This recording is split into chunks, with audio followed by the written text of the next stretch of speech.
최근에 이제 활발한 행보 보이다가 주춤하고 있는 대선 주자들 모습 다뤄보도록 하겠습니다. 요즘에 이 대선 주자 여야 가릴 거 없이 승복이라는 어휘를 쓰더라고요. 그 아이디어는 이제 이재명 대표, 권성동 원내대표 이렇게 손 붙잡고 기자회견해라. 네. 이런 얘기인 거예요. 승복해야죠. 승복 안 하면 어떻게 하겠습니까? 앵커님. 네. 출근 시간 되면은 출근해야 되고 퇴근 시간 되면 퇴근해야 되는 거잖아요. 그렇죠. 그건 당연한 거잖아요. 예. 그거를 출근 시간에 출근 안 하면은 뭐 사형시켜 막 이런 건 없잖아요. 그러니까 그런 것처럼 이건 당연한 부분을 저렇게 우리가 권성동 원내대표가요. 저기 탄핵 심판 결정 나면 승복한대요. 이렇게 얘기하는 것 자체가 저는 대한민국이 얼마나 위험스러운 국가가 됐느냐 그런 반증이 아니냐는 좀 생각이 들고요. 대선 후보들 같은 경우에는 윤석열 대통령이 구속 취소되고 난 다음에 상당히 좀 조심스러운 모습은 보이고 있는데 기본적으로 보수파 진영뿐만이 아니라 보수파의 대권 후보들은 대한민국을 생각해야죠. 대한민국 국민들을 생각해야 됩니다.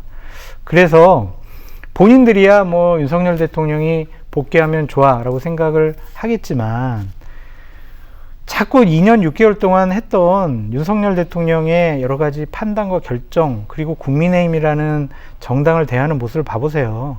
그런 분은 대통령 자리에 있어서는 안 된다고 저는 생각을 하거든요.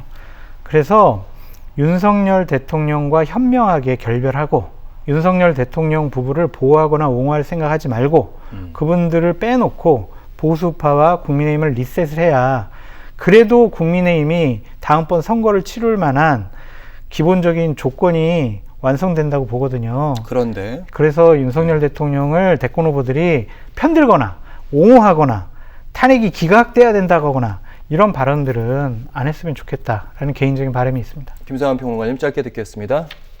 뭐 장 소장님 말씀하고 크게 다르지 않아요. 지금 그 안철수 의원하고 한동훈 전 대표도 입장을 밝혔잖아요. 한동훈 전 대표는 뭐 자신의 저서에서도 아주 자세히 그 부분에 대해서 얘기를 했더라고요. 저는 그 부분에 대해서 굉장히 높게 평가합니다. 안철수 의원 역시 마찬가지고요. 그러니까 아마 정치적 불이익을 감수하고 이런 얘기를 할 거예요. 왜냐하면 지금 보수 진영 또 극화돼 가고 있는 보수 진영 내부에서는 안철수 의원하고 한동훈 전 대표 하다못해 광화문 집회에서 얼굴 사진 뭐 밑에 바닥에 깔아놓고 밟고 다닌다는 얘기가 나올 정도로 거부감이 굉장히 심하거든요. 그런 걸 극복하면서 자기가 그걸 감수해 나가면서도 저런 입장을 밝히는 것은 다른 어떤 것에 대해서 생각이 다르다 하더라도 매우 중요하고 굉장히 힘든 얘기들을 하고 있는 거라고 보고요. 다른 대선자들도 저는 마찬가지여야 한다고 생각합니다. 이거는 국민의힘 대선자들 더 있잖아요. 오세훈 시장, 뭐 지금 다른 주자들도 더 많이 있는데요. 이런 주자들도 똑같이 최소한 이런 부분에 있어서만큼은 이견을 제시하면 안 된다. 만약에 윤석열 대통령 파면되고 난 다음에 나는 승복 못합니다라는 사람이 국민의힘 떡하니 대선 주자가 돼가지고 나온다?